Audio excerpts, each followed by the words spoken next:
Manford joins the cast of the iconic Waterloo Road. He is here right now. Good morning. Hello, how are you? You're like riding in on your white steed to save the day. It was a good part. It's really a great part. Yeah, it's really good. They, yeah, I mean the show's, you know, it's a big deal. Like it's, my kids like smashed it during lockdown. I think it was something like the second, it was like Line of Duty, Waterloo Road on iPlayer. It was massive. During lockdown, downloaded. During lockdown, yeah. So then they obviously recommissioned it, came back out, and then they got in touch, said, "Do you want to be the head teacher?" And I was like, mate, I thought, do you know what? I think there's something in this. And they sent me the page of the story, and the story's great. It really twists and turns. You get to sort of episodes 5, 6, 7, 8, and you'll be edge of your seat stuff. So I was watching you appear last night, which was fantastic seeing you walk into the school.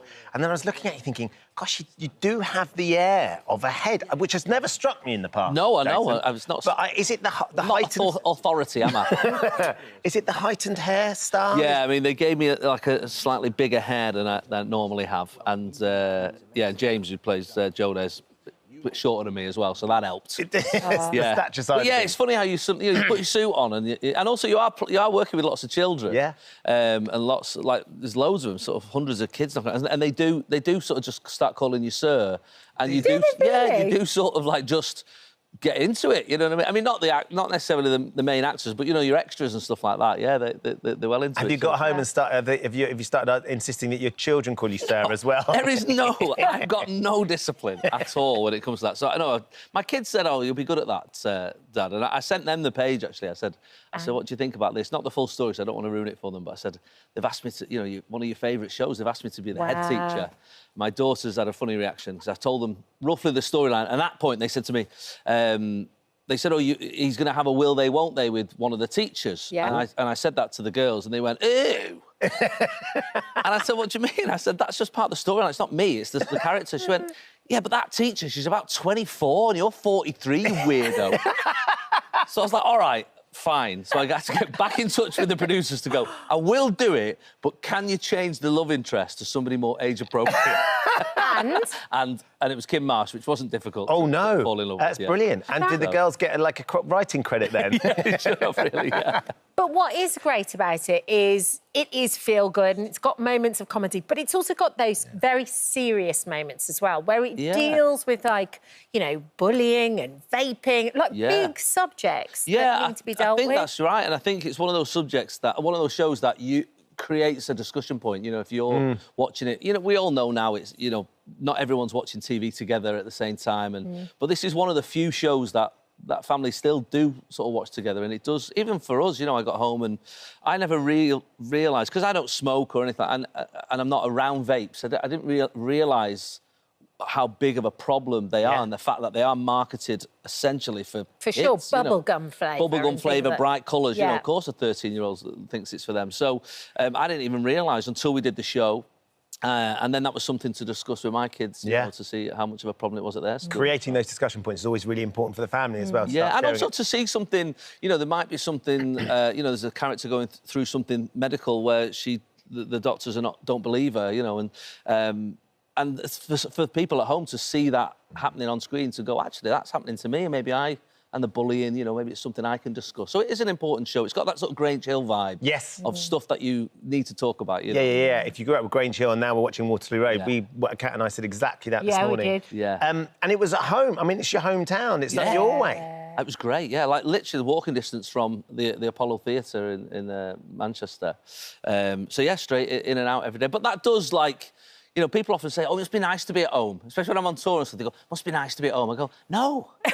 No, it's lovely to be at home and it's lovely to be at work. But when you're working and at home together, that is really... I remember when I first did the Manchester Arena, the very first time I'd done it, and we were sold out, you know, 14,000 people. It was one of the biggest nights of my career. And I remember finishing the show, like, thank you, like, tears in my eyes, like, thank you, Manchester. And I got home, and I remember, like, 40 minutes after this, I walked through the door, and my wife said, Cat's done a poo in the kitchen, can you sort that? Like 40 minutes.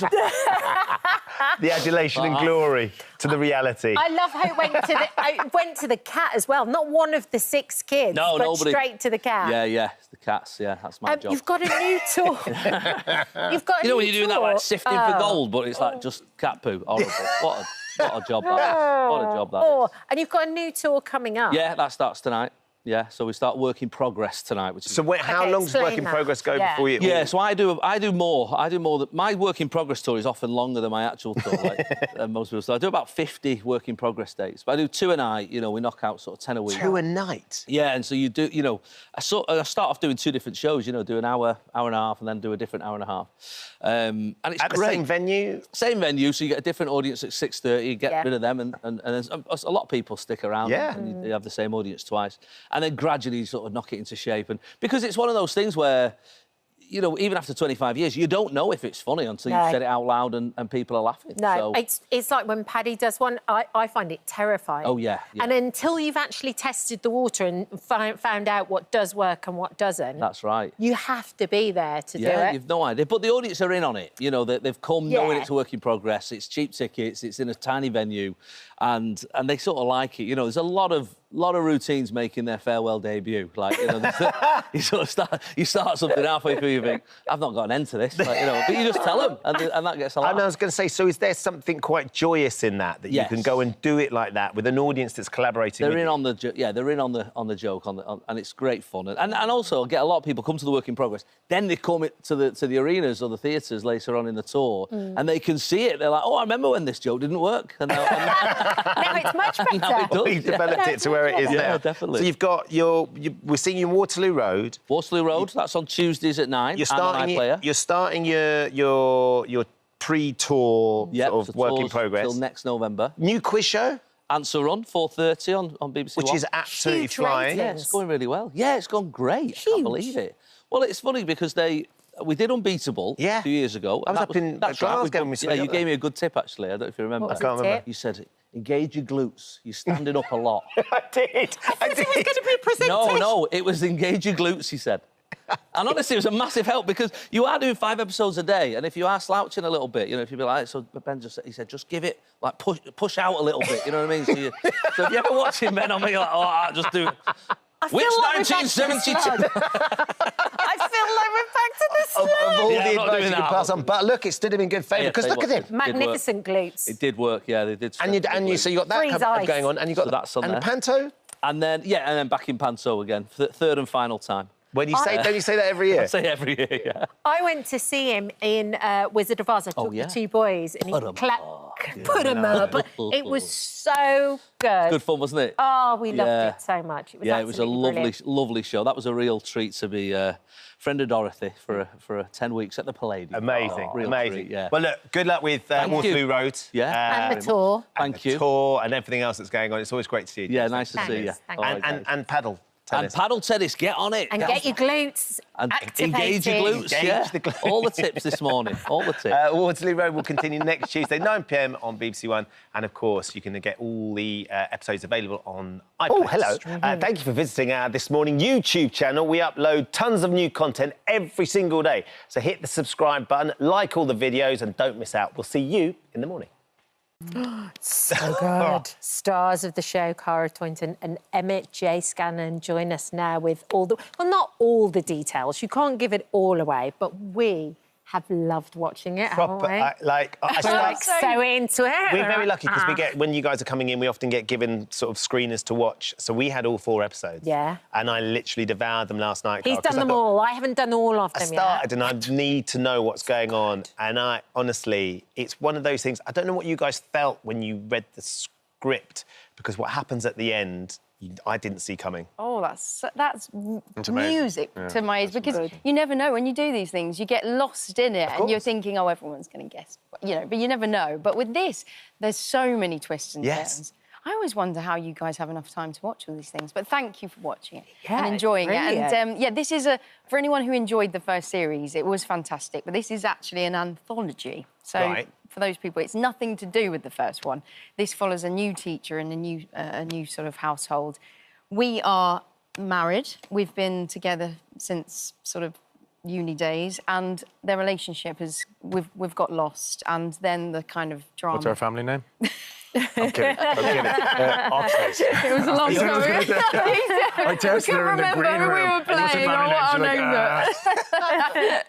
And my character has an affair quite quickly. It's fast and furious, and then it all kicks off. In many ways, lots it's of fast drama. and furious, yeah. And you were saying to me that you were staying at your dad's last night. He nipped to the shops during that scene. Was that what? Was that? He nipped to the shops, luckily, before that scene. Right. And I never usually watch things sort of that are on in the moment. And I'd watched it on my phone when they sent it through. He must have known that was coming up. He'd seen all the trailers and that. So, but luckily he entered right after, and then he got really into it. So that's fun. Yeah.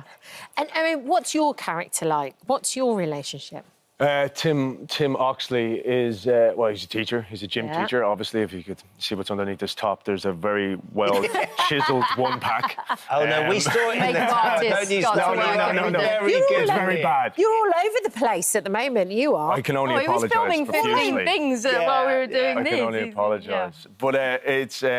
You find Tim Oxley, he's lost, he's angry, he's estranged from his wife. They haven't touched each other in months. Like Cara was saying, her character and Will Mellor's character have an affair on a school trip. During those action scenes, I guess, a student goes missing and is found drowned in a lake. And then from that moment, all their lives, not only their lives, but the lives of everybody around them, unravels, and all these dark, insidious secrets start spilling out onto the school halls, I guess. And there are lots. There are lots. There are lots. That's the thing. That's why you're sitting there thinking, how do you explain this? Where's this going to go? And who's that? I mean, your character as well, though, Tim, like, he is very dark and brooding, Emma. It feels like... He always does that. Yes. You know, having just enjoyed the tower Gemma was in last week, and your character was very dark and brooding. I mean, you have an angle on that is so believable that I can believe there's something sort of very dark about your character. I love it. I love it. It's gripping. Thank you very much. My friend sent me a screen grab of a review on the Times, and it said that I could make a change in toilet bog role shifty. And I was like, I don't know how to... what he was going to say then for a minute. I don't know how to take that. That was shifty with an F. Yeah. Shifty with an F. Exactly. That's quick. But thank you. I appreciate that. It's shot...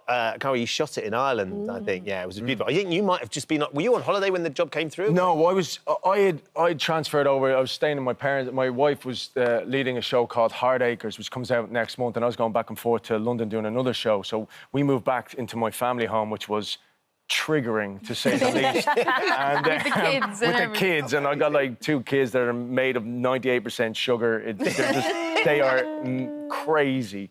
And anyway, we were packing up the car, getting ready to go back to Chester. I live in Chester, and I got a call off Dominic, our director, and Channel 5, and the production company, and they said, would you like to do this? It's 6 weeks in Bray. It would mean you'd have to stay on for 6 weeks. I met up with Dominic. We clicked, we connected. I love his work. And I went, yeah, I think I will. So I sent the family back home, and I just sat back, relaxed. And how was that call with the wife? Oh, that was just like, I got a job. She goes, go do it. But there's an understanding, isn't there? Because we're both actors. For sure. We're trying to...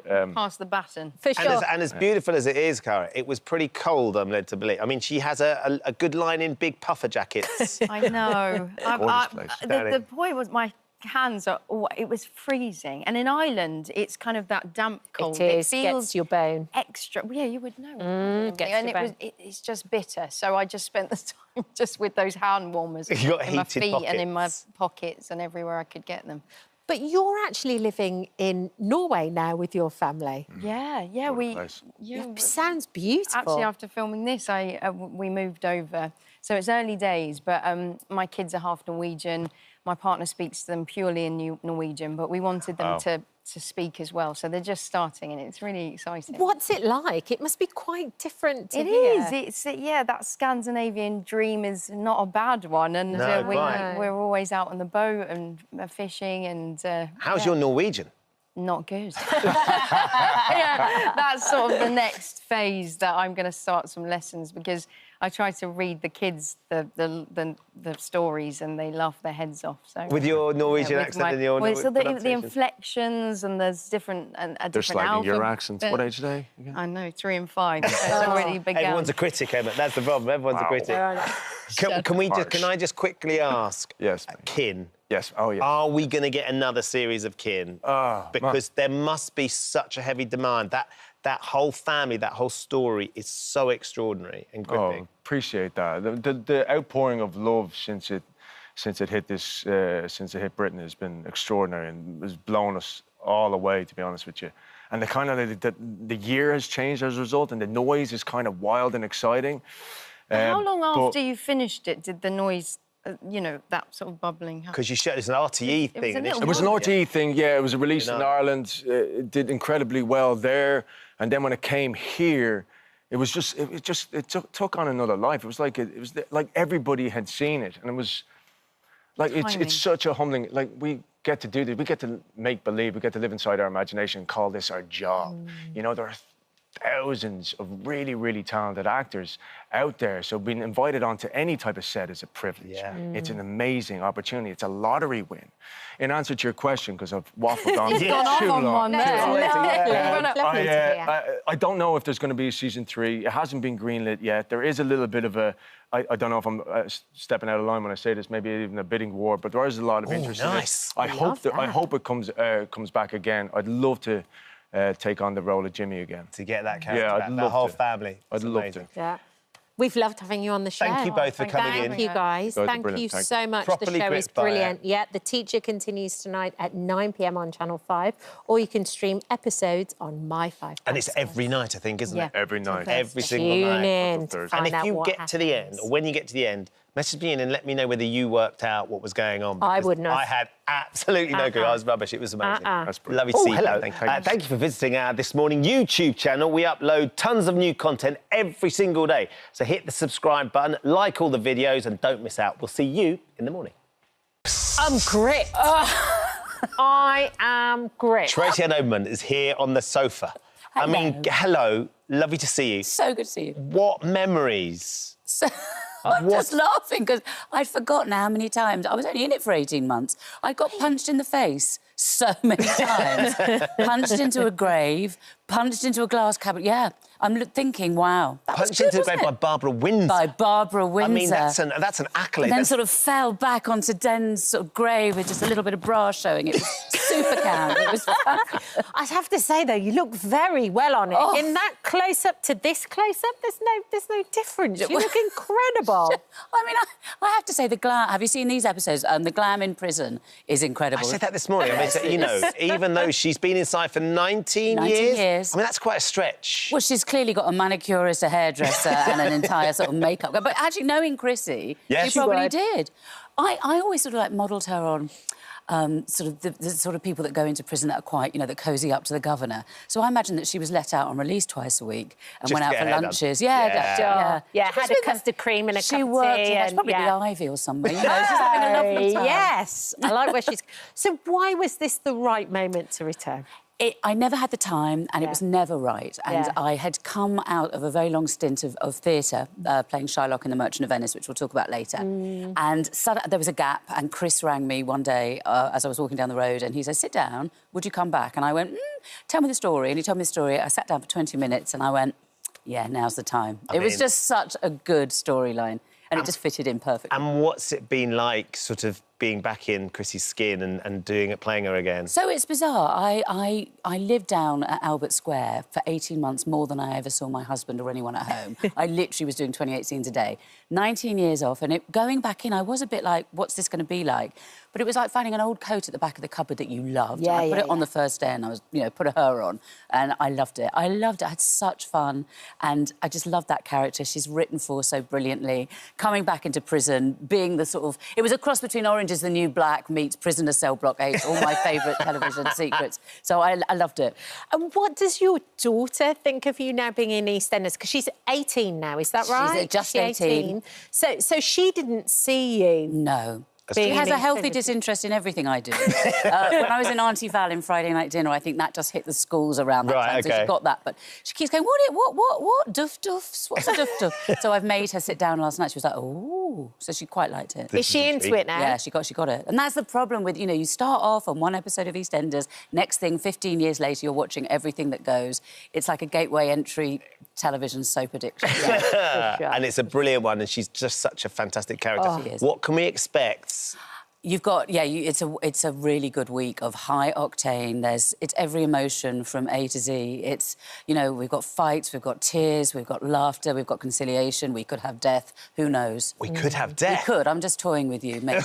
But it's, you know, it's Chrissy Watts and Sharon, the two Watts women, and at their height and best, it's great. And is it just lovely, not as the character, but as you, to go back and enjoy it the second time around? It really is. How does it feel for you? You know, I've done a lot of television and I've done a lot of theatre. I've had a really interesting career and I never, ever thought I'd go back. And it's been amazing. I've loved every minute of it. And actually to go back into that world of multi-camera, soap is a very specific way of filming. EastEnders is very quick, so you're doing a lot of scenes in a day. And I've loved every minute. And I've loved the audience's reaction to her because I love playing her. Yeah. And people just loved her and it makes me very happy. Always have. Yeah. But it doesn't stop you doing the other stuff. You mentioned The Merchant of Venice and should be playing Shylock. Yeah, first female Shylock. It's, you know, I based that Shylock on my great-grandmother, immigrant into the East End of London. It was very important for me to reclaim that play. A female Shylock with her one daughter in the East End standing up to Oswald Mosley, British Union of Fascists. Yeah. So we've adapted the play. It's very short, very sexy, very punchy, and through public demand, it's coming back. And you're doing it at Christmas? We're doing it over, December, January. It's at the Trafalgar Studios in town, Trafalgar Theatre, and then it's going on a tour. I think I quite liked what you said, Tracy-Ann, about if you haven't done Shakespeare or you're a bit intimidated by Shakespeare, this is a really good way of getting a sense of Shakespeare that will be gripping and interesting so you get a sense of what it is. And this is I would say this is the passion project of my life because it was about reminding people of a little bit of history of the Battle of Cable Street where, you know, we're living in very diverse times and people are pulling apart, and that was a moment when my great-grandmother told me that when Oswald Mosley and the British Union of Fascists marched into the East End against the Jewish entity down there and all the Irish working class, English working class, all the neighbours, Afro-Caribbean community, they all pulled together and said, no, no, no, if you come for one, you come for us all. And there was a huge battle against these fascists to say you shall not pass.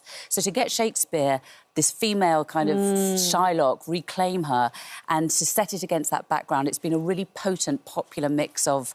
You know, it's a sexy bit of theatre and people have loved you're also doing White Rabbit, Red Rabbit, which, by the way, I read it and I was like...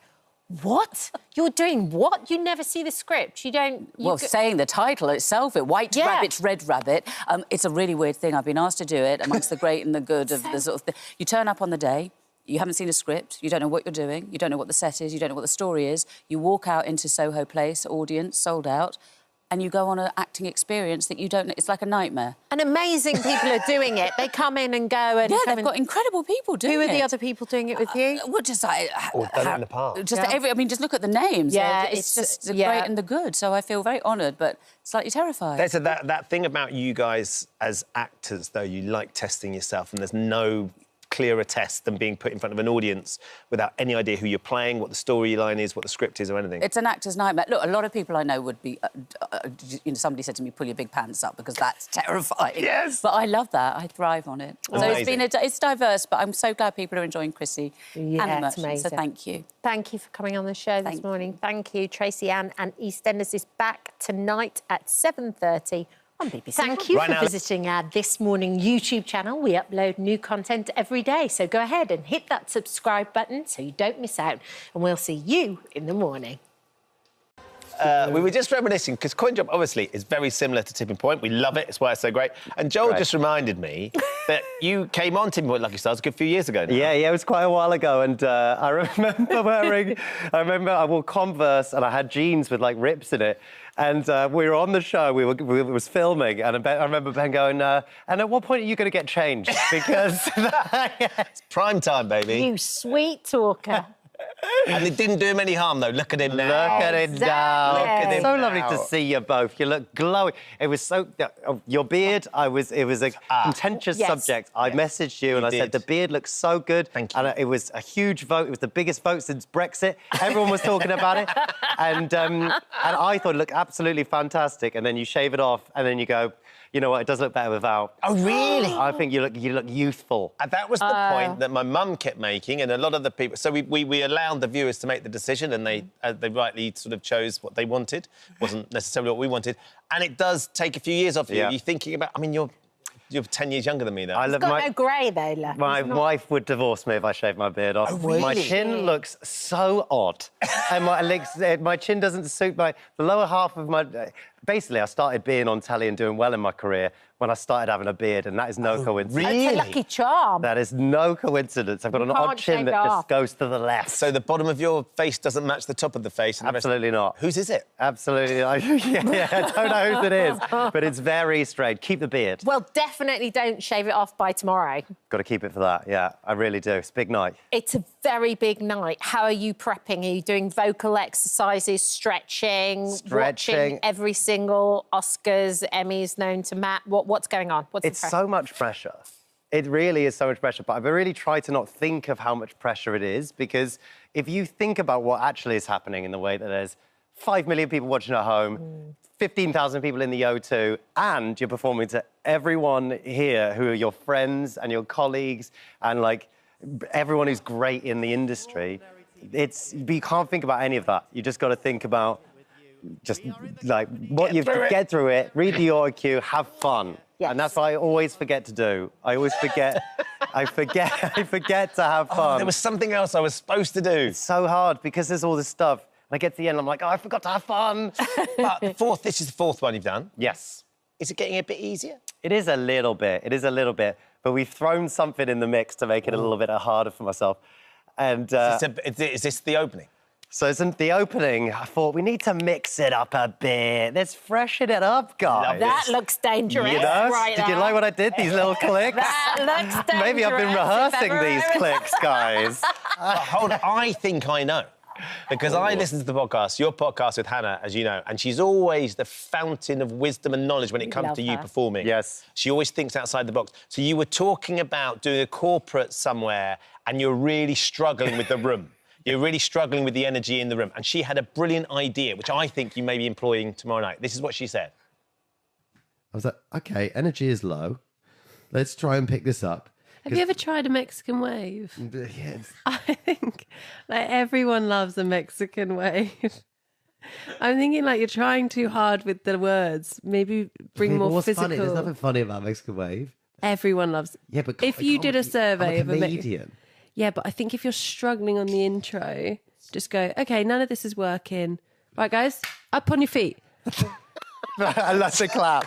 Come on, let's go. Oh, see? Yeah, see the clicks. So if tomorrow night he starts with the Mexican wave, or if things are struggling, lean on that. Lean on the advice from your missus. If at any point during the NTA tomorrow night a Mexican wave happens, I'm struggling.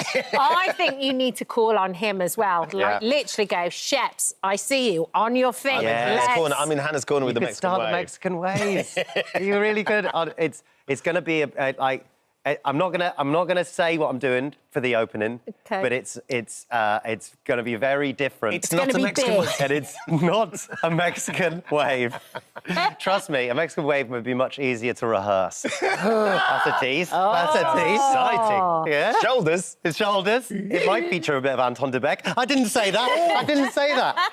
I didn't say it. I didn't say it, ITV. Thumb squeeze, we needed the rest. It's a big week for you this week, though, because you've got this, you've got wedding anniversary, you've got birthdays as well. Wow. I know, it's Wild's first birthday, and the problem is, now I've had the NTAs for the last 4 years, which has pretty much ruined our wedding anniversary. Pretty much every year, because my brain's not in it, and I'm trying to think of all the NTA stuff. And now it's Wild's birthday as well. And I feel bad because the anniversary, that's the one that gets sort of pushed to the side. But it's mad to think it's been a year that I've had a human. I mean, it's an amazing moment, isn't it? That year of having this bundle of madness. He's now standing up. He's like, standing up, he's not walking. He doesn't understand why he would need to walk. No. Because he crawls. Yeah. But he's standing up by himself and he sort of sways around. I saw him dancing the other day. That was cute. He looks like someone at the after party of the NTAs, basically. Yes, which probably us. And then I saw you hosting this morning. Your mum was on. She was trimming her lavender. Yep. Nothing she doesn't know. Yes. And also, you were getting a bit of a soft spot, you know what I mean? No. For little girl shoes. Oh, yes. Oh, yes. Yeah. So, we've just mentioned Wild.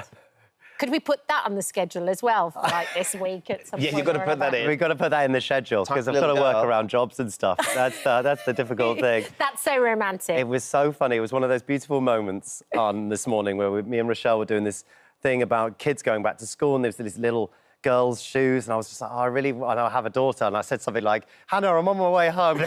Something like that. And then, you guys will have it all the time. That's what's beautiful about this show. You say something on live telly, and you're like, oh, no, I really said that, didn't I?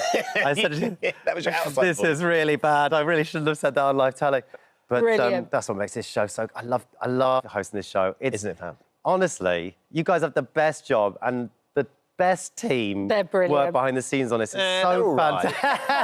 All right. They've demolished the crisps. Yeah. I remember one day it was like we interviewed Brian May, who talked loads about badgers, and then we like immediately had to talk about women's fertility, and you're just like, gear change from badgers to... It's unbelievable. Very similar. It is in many ways. Very But you similar. navigated that brilliantly, and there's everything else that's going on. The podcast's going to carry on, though, the two of you. I mean, it's so joyous to watch the two of you. Oh, thank you, Ben. It's so nice of you. Gladiators? Yeah, we did. Question mark? You Gladiators, question mark. We did that with Rob Beckett, the Celebrity Gladiators. And going up against Rob? Against Rob. That seems a little harsh on Rob. See, you think this, right? Right? And this is why everyone's going to watch it. It's going to be fantastic. Rob has such strong legs. He is like... Rob Beckett is 90% legs, 10% teeth. It's the perfect balance. Perfect balance. He's got this strong core, whereas, like, people can't knock him over, whereas I'm just a feather. People just I get knocked all over the shop. We will look forward to seeing that battle happen. We're going to try and get the secrets out of Joel over the break. You take a look at the weather. We're going to get the NTA's thumbscrews. tomorrow, 8 o'clock on ITV1 and ITVX. Come on. I'll see you there. Lean in, tell us more. Oh, hello. Thank you for visiting our This Morning YouTube channel. We upload tons of new content every single day. So hit the subscribe button, like all the videos, and don't miss out. We'll see you in the morning. And Richard Hammond, star of Richard Hammond's Workshop, is here with us now. Hiya. Hello. You love cars without, undoubtedly you love cars. You always have done. Any good at business? No. It turns out 36 years working as a radio and television presenter do not prepare a person to be a businessman. I really don't. I'm absolutely useless. Have you got dogs? I've got 4 dogs. But this feels a little bit like your workshop at times as well. They're sort of a bit messy. Yes, the staff are running amok. They do. I don't command respect.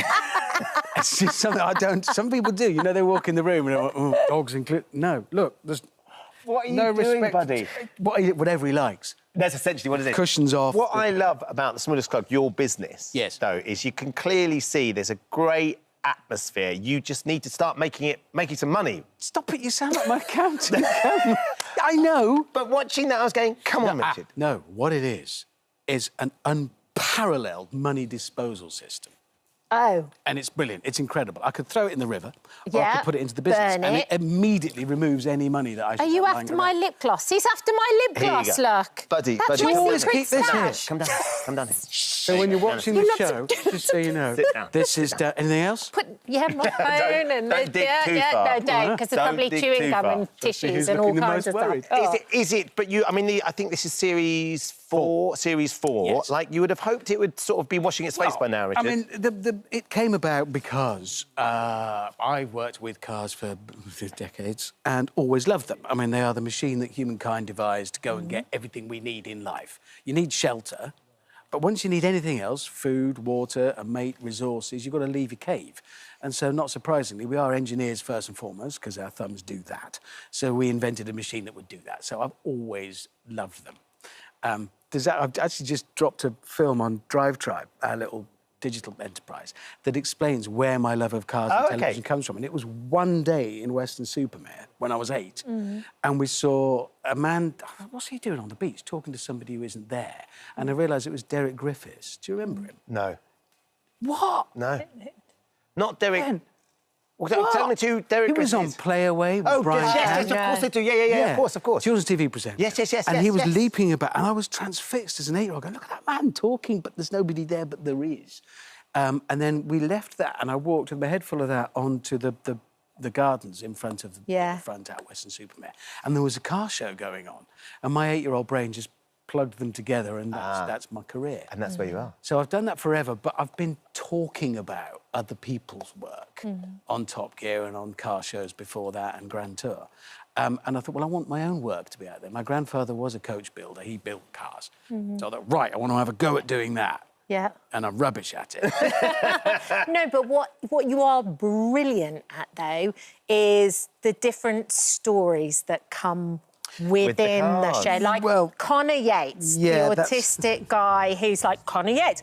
Richard Hammond, Connor Yates. He's like just... With his mum and the Lancia. What a beautiful car. Cutest story. Well, because the cars are just lumps of metal until people are involved. So some of them are massive, impressive projects. They came in with their little Lancia. It's not a particularly rare nor valuable car, but to them it's utterly priceless. It was her husband's favourite car in the world, and he knew he was terminally ill.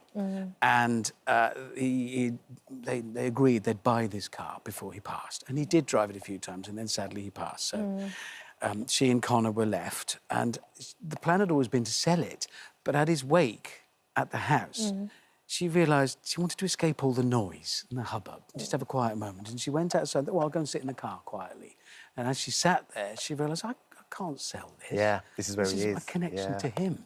So she and Connor, who was fabulous, they brought the car to us for a light restoration, which we duly did. Yeah. You can see it in the just series. the brakes, wasn't it? was fab. Yeah, just bits and pieces. And lovely bits in the series as well, Richard, where your daughter gets involved. You do a little bit of a sort of time trialling in this. What's that? An Austin? That's an Austin 7. Austin 7.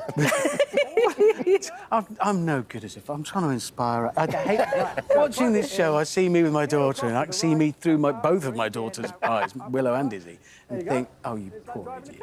It's brilliant. We're just talking about a story where the teachers are saying they should confront bad parenting, and there it is.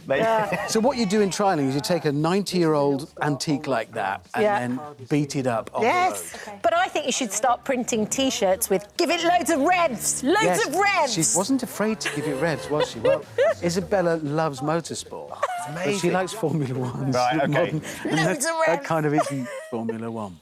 It's amazing that that's sort of translated to your daughter, because interestingly, we were saying it at the start, you Jeremy and James, there's one last drive in you. You've got the Grand Tour. I know. One for the road is, I think it's out on Friday, and that's the last one. That's the end. I know. That is the 23 end. years. I know. It's. That feels quite final, Richard. It is. We've done it. We always wanted to land it on our own terms. It took off. You know, we started on Top Gear together 23 years ago, and it went berserk. And we didn't know it was going to do that. So that was kind of out of our control, and we always wanted to make sure that when we finally landed our partnership together, it was on our terms, at a time, in a place, and in a manner of our choosing, and we have. But having done it, and the film is out, Friday, it's really weird. Is it? Can't get my head around it. To feel a little bit sort of like you're a bit lost without it. So I was working in little tiny TV and radio elsewhere until Top Gear, and it was Andy Willman and Jeremy who gave me the gig on Top Gear, and I'll be forever, ever grateful to them for that. And only then did I find myself coming to London. So little things today, like in the taxi here, and then pottering down, and the nice lady does your makeup, because this is me made up. This is as good as it gets. Literally, this is perfection. Yeah. She lost the handsome brush. I know I could do it. That's not one. Was used on him. Just didn't work. Used it all up. And I sat there and thought, oh, wow, I've been doing this for 23 years because of that partnership. Yeah. And it ends, and I'll never do it again as part of that makes me have a bit of an achy heart, let alone you. It's going to hit. I reckon 6 months from now, I'll suddenly sit up in bed in the morning and go, "Oh, it's all over."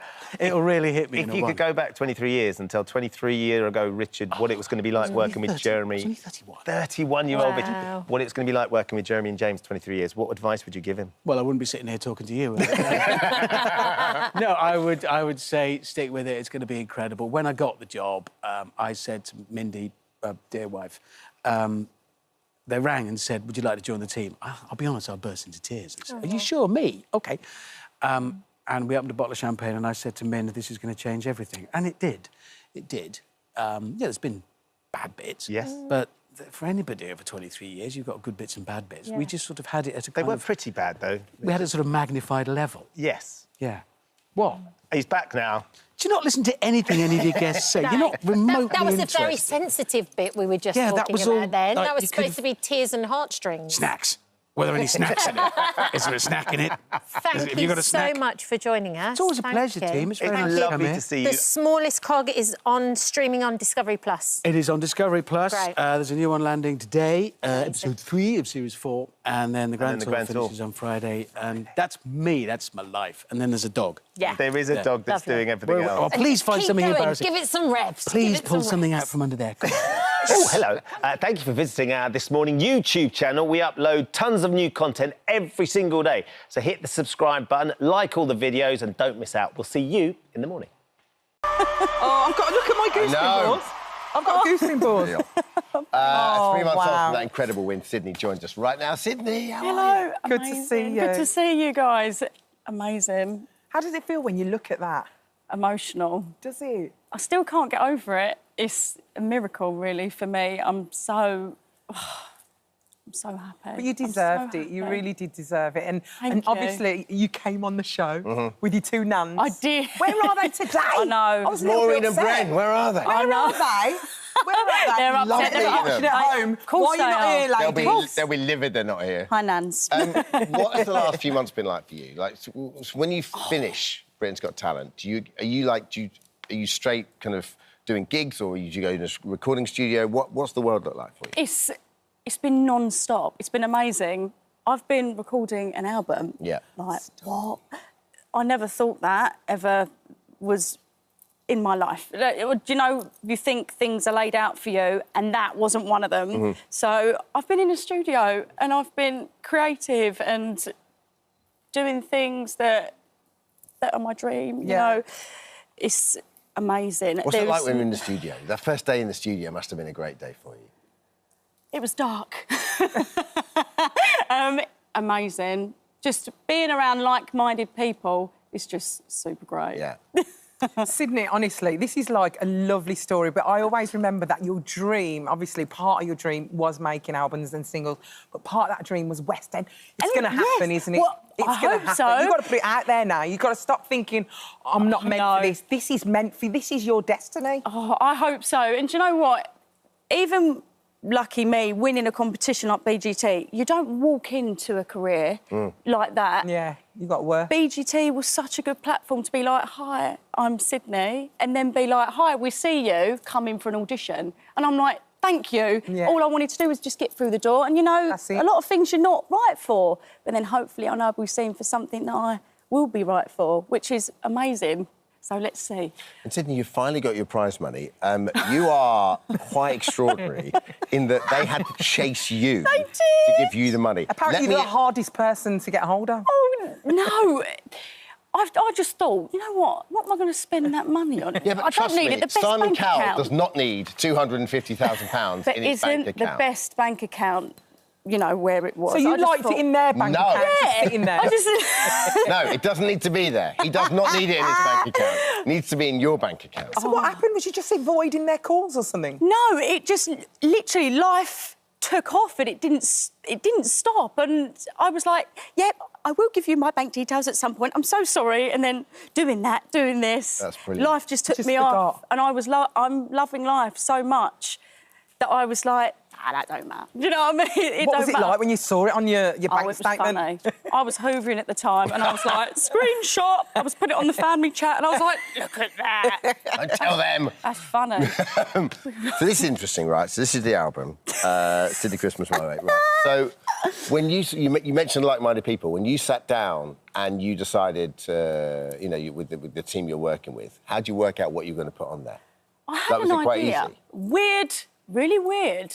I never thought I'd make an album, but I kind of had ideas of what I wanted to do. Yeah. And I was like, OK, let's go with this. So so give us a couple of examples. They're all covers. Yeah.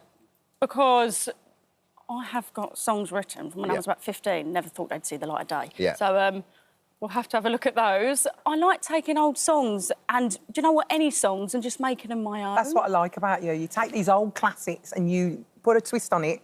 Yeah, and they're signify brilliant. it. And then it just comes out so good. And I love them. I love them. So I just I want to sing them. So that's what I've done, really, and I just hope people like it, because I love it. I'm so proud. Got a couple of favourites on there? Go on. What ones have you loved to get down on vinyl? Well, I'm very proud of the BGT ones, obviously, because they have... Yeah, they're so good.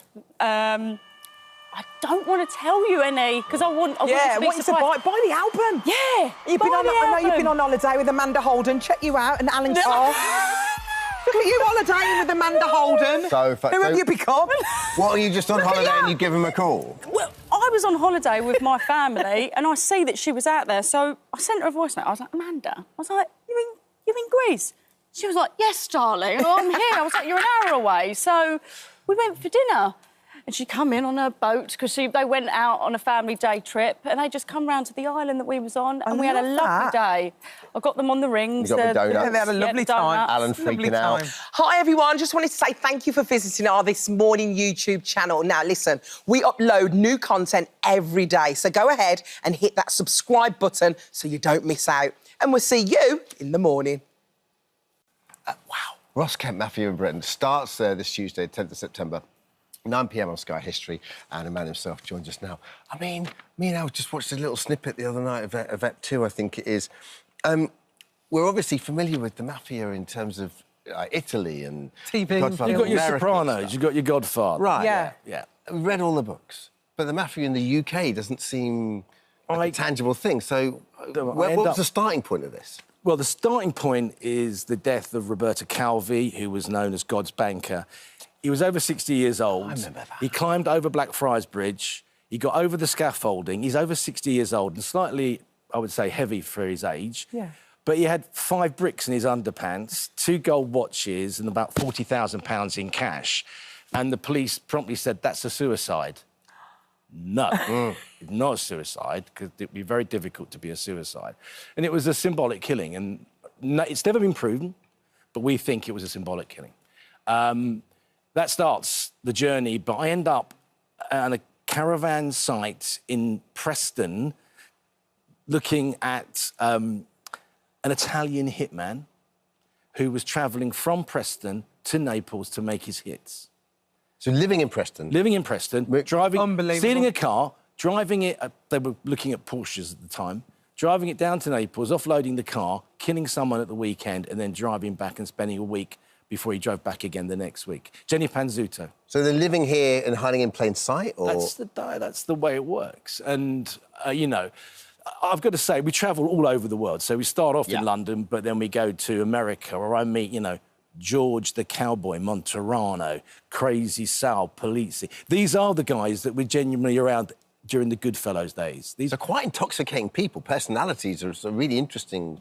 Like, charming. Central casting, charming, but also with that element of complete and utter danger, ruthlessness. George did 33 years inside, the first 3 years in solitary. He never gave up. But a lot of the people we speak to are pentitos, so they've given up information. There's one of them, Dominic Sigali, who makes me look a bit like a munchkin. He's absolutely charming on camera, but I've got a screen grab of him when he wasn't looking so charming, and he is terrifying. So when you're in those situations and you're confronting people like that, how do you know that they trust you, first of all? How do you know they trust you? How do you know that your safety is going to be OK as well, and the crew as well? In the series, we go from being, say, in the UK to being in America, going down to Miami, looking at the connection between the mob and the cocaine trade. And I ended up... It suddenly stopped becoming a history programme and became real when I'm at 4,000 feet. It's 2,300 at night. It's now 40 degrees nearly, still at night time. I've got a helmet on, body armour, snake garters, and we're traipsing around the Cauca Mountains, elevating to 4,500 feet. And I'm going, we'll be out by 0300. We're still stumbling around at 8 o'clock in the morning in daylight, and it's FARC territory, and they not often kidnap the soldiers. So I lost the nail on my big left toe. No longer a history show at this point. You're in pain. Because the thing is, when you sit down with someone I think, that used to be in the mafia, you know you're going to be safe, right? There's no interest in bumping you off. You know what I mean? But when you're up in the wilds somewhere, exactly. That's a whole different scenario. No, absolutely. Right? And I think you always have to be on your guard. And then the secret, as you all both know, is you look into people's eyes and you maintain that, and they can look into you, because their radar for someone who is a threat to them is way better than most people's. Unbelievable. So why the UK? Was it a great place for the mafia to hide out? I just think it's about hiding in plain sight. I think a lot of the people that I met, nearly all the people that I met, never had a choice, whether it was in Italy, in America.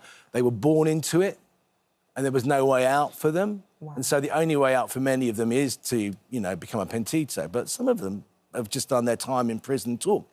We speak to Marisa, who lives in Preston as well. She was the head of one of the biggest clans in Milan. She had to take over from her father. She's half Italian, half British. And she used to wear Bridget Jones knickers and stuff thousands and thousands of lira and travel them all around Europe to different payoff points for drugs and stuff. I guess the lovely thing about the shows you do is you never know where it's going to take you in terms of the narrative of it, right? So there's a great starting point. Mafia in Britain, that's interesting, that's a USP. But then you must be the rabbit holes you go down. I'm on a caravan park in Preston. I'm now going up to Aberdeen. There was a cell in Woking. And I think that's, again, why they're so clever. You know, they didn't choose London. They didn't choose Glasgow, Manchester, you know, Liverpool. They chose parochial sort of towns where there was something that they wanted or something that they could do where they wouldn't be seen. And I think the other secret to their success has always been, and I have to say slightly admire it from an observing point of view, is that they're always one step ahead of the authorities. And they have people in authority working with them as well? We do. There's one guy, he's called Keith, K-E-E-F. He was a custom and excise officer that went undercover for over 8 years. Laundering money, not only for the mob, but also for the cartels. And they would just come to his flat in the middle of the night. He was given a Rolls Royce that had been taken from another villain. So he lived the life to the point, and I meet another FBI agent, McGowan, 25 years cold calling on mafia bars. So he said to me, "This is the first time, Ross, I've ever sat in a bar with my back to the door." And while he was undercover one day, the packs they used to, remember, he's wired. Yeah. If they found that wire, they would have killed him. And the pack went wrong and it started burning his back. And the guy says, "They're cooking steaks today." He had to go to the toilet and peel it off his back. So obviously there's a book that's come from this because there's so much more than you can put on TV. There's 5 programmes, but I would say that they don't do justice to the subject or to the access that we gained. Brilliant. Unbelievable. We can't let you go until we ask about these EastEnders rumours. What is going on? Are you going back? It's the 40th anniversary. Yes. Tell me everything. Tell you everything. Is Grant going back? I can tell you nothing. But never say never. Never say never. He's not gonna, I'm not a pentito. She's wearing a wire as well. I've just checked. Exactly. She's burning. Burning. I am very proud that the show is celebrating 40 years. I wouldn't have had the career, good or bad, without it. I still love it. I still support it. And I would do if I'd come from Coronation Street, or if I was in Emmerdale Farm briefly for a bit. But so yeah, I'm very proud it's celebrating 40 years. I would support it in every way that I can. I can say no more than that. If I was the producer, though... Work upstairs! Smashing it out of the park. If I was the producer, though, I would... Well, the thing is, it was such a lovely, iconic time. I mean, the 3 of you were so brilliant together, you know. And the lovely thing about sort of bringing this right up to the present day is... And I went to go see Taylor Swift, and there was this great moment where every night her dancer, who's this brilliant guy, me and my wife couldn't take our eyes off him, called Cam Saunders. Yes. Who does one line, yeah? and the one line that he did, this is We're Never Getting Back Together, I think, yeah? And he did the Barbara Windsor, you get out of my pub, right? Get out of my pub. It's just... She lives on. Here we go, got it here. Together. Get out of my pub! And I think that's testament not only to Taylor Swift's sense of humour and the global success that she is, but also to Barbara's legacy. Absolutely, yeah. She's amazing. Why not? She gave me she was my first ever live TV on T4, yeah. That day. Really? She was so marvellous. Me and Sheppy, yeah, she was so marvellous. Ross, we're really excited. Thank you so much for joining us. It's called Ross Kemp. Mafia in Britain starts Tuesday, 10th September at 9 p.m. on Sky History. Don't miss it. Very well. That was good, wasn't it? Very good. Alison. Thank you. Thank you so much for visiting our This Morning YouTube channel. We upload new content every single day, so go ahead and hit that subscribe button, and we'll see you in the morning. Yes! And Gemma joins us now. Good morning. Lovely to see you, Gemma. I mean, you just can't help but watch it and go, they're all having a great time. They are all having the best time ever. We are. We're just mucking about, really, larking about. No, it's really... I guess because now we're coming back for a second season, most of the cast is back. We all know each other now. We're all friends. We've, you know, so we can really have fun, and I think you see it. It comes through on the screen how we're kind of enjoying ourselves. For sure, but the other thing that really comes across as well, and this is what's so brilliant about the show, is you are all having fun, and it's a great show to watch, and it's thoroughly entertaining. But you also take on these big issues as well, these big social issues. How important was that for you? Yeah, I always look for work that has some sort of, you know, something to say. Yeah. And the good thing is with this is it's obviously a comedy drama, so we say it lightly, but the 1960s was a time of huge change. And so, you know, we're dealing with big issues like gender equality, gay rights. It was still illegal to be gay and out. There's, you know, divorce reform. There's those are the key ones that we're looking at. And so, yeah, this season we go into that a little bit more. It becomes a little bit more political in a sense. What makes it really engaging, because it's fun and it's enjoyable, and she's such a fabulous character as well. You love her, don't you? But then watching it and you kind of...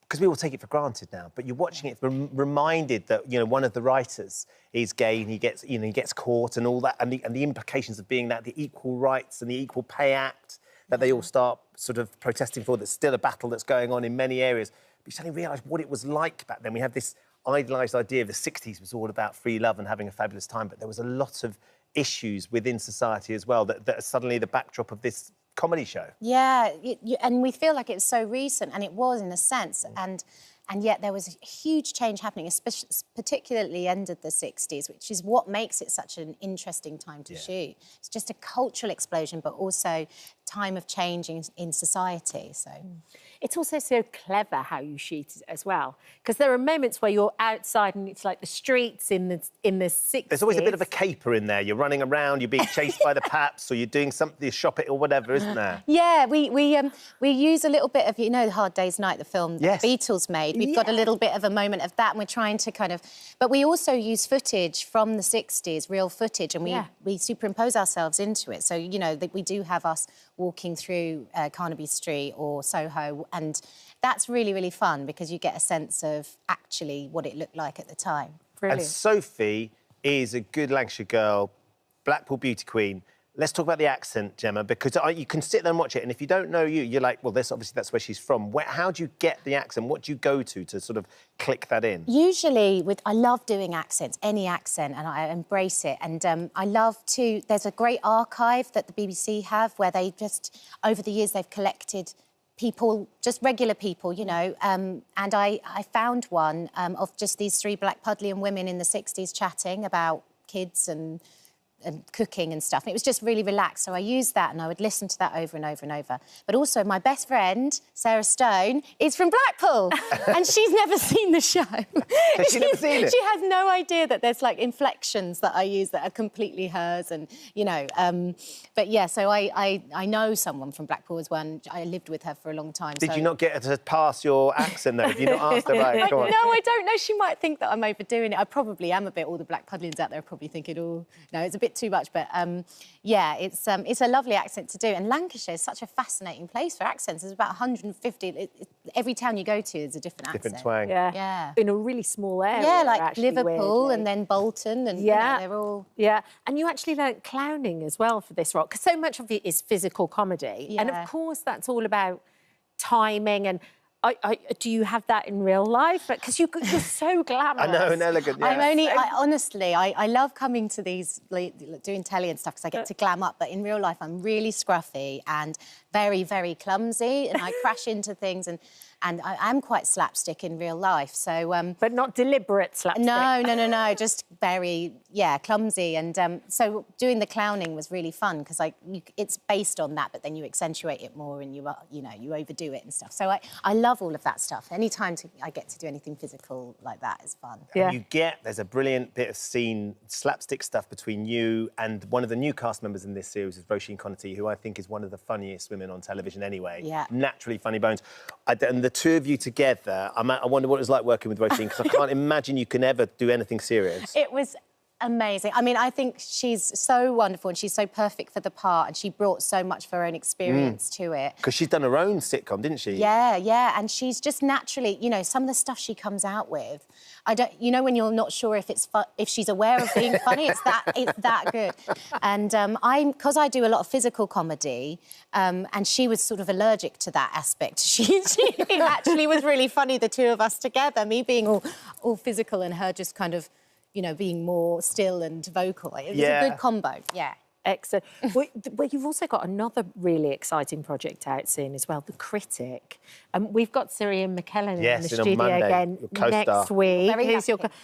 What a great film to work on, that must have been. It was so wonderful, and it has an amazing cast. We have Ian McKellen, Mark Strong, Leslie Manville, Alfred Enoch, Ben Barnes, and it's just such a lovely cast. And it's Patrick Marber that's written it, he wrote Notes on a Scandal, and Closer, and many other plays.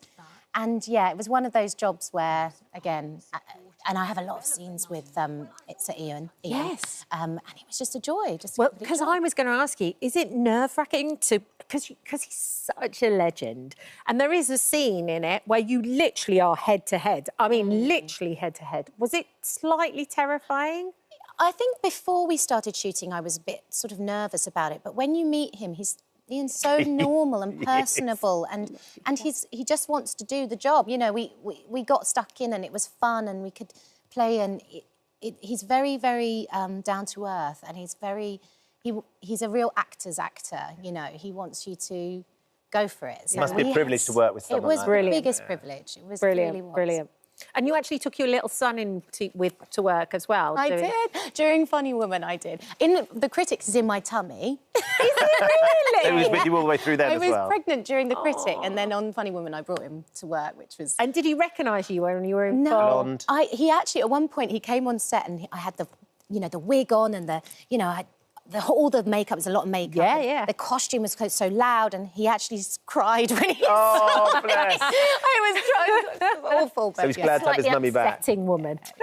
Thank you for coming in, Gemma. It's lovely to see you. Yeah. Really Thanks for having me. You can watch Funny Women on Sky Max and Now TV from Friday. It's brilliant. Oh, hello. Don't go any... Thank you for visiting our This Morning YouTube channel. We upload tons of new content every single day. So hit the subscribe button, like all the videos, and don't miss out. We'll see you in the morning. Oh, yes. They're probably gassing away already. John is with us now. Morning, John. Good morning. Thanks for having me. What's sitting down to watch Grace come back? And then, interestingly, I often like to sort of have a look at what's being said on social media, because you can watch along.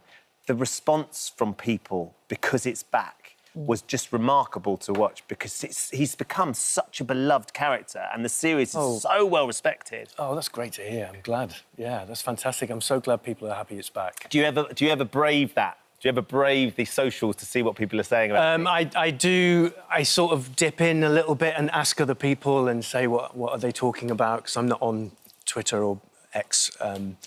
But yeah, I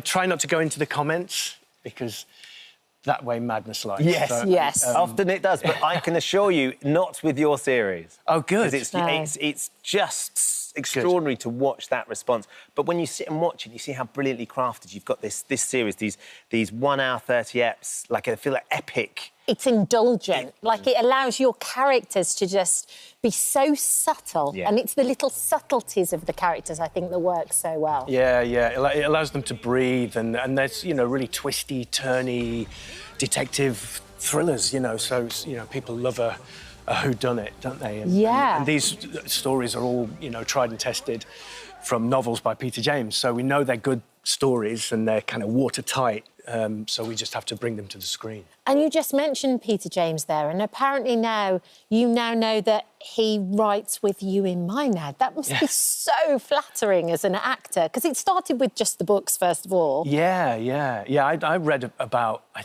8 or 9 before we started, just to try and get into that world, because it wasn't a genre that I would usually read, so I immersed myself in it. And then when we started the show, and he said that he now has us in mind when he writes them. It blows my mind because I don't have me in mind when I read the book. No, of course. So it's it's very flattering. Yeah. So he had you in mind now. Did he ever? Because I imagine you've met him and talked to him. Has he ever said what he thought Grace was like before you started playing Grace? No. Well, he says, I kind of have. I had you in my head, like someone like... Yeah, but I don't know if he's just saying that. It was probably Daniel Craig or something. So essentially you as well. Come on, John. Exactly. I don't know, but it's difficult because, they were successful books and it's difficult to... You can't please everybody because everybody's got their own version of, what he looks like and what the characters look like. So, hopefully you can win them over. And we're on series 4 now, so hopefully they're getting used to it. Well, you know that you're onto a successful... Because in actual fact, you're filming season 5. Yeah. Kind of, you're in the middle of it right now. I'm straight back on set. We're doing episode 4 of season 5. We've just started it, yeah. And what's going to happen to Grace? Because obviously there's all the twists and turns of each individual episode, which is that's a great thing about it as well, is you can take each individual one and cherry. Standalone. It's so great. But what is going to actually happen to Grace? Because where we're up to at the moment, he's got the fiancée who's pregnant, but the ex-wife... The one that he thinks is dead. Who thought was dead, Can you give us anything? He's had declared legally dead, suddenly turns up, I think, at the end of the first episode on Sunday. Yes. So he... And then she's in a commune. That's right, too. yeah. So we find out what happened to Sandy. We find out about all that, and obviously he doesn't know she's still alive, but the audience does, so it's kind of what will happen, and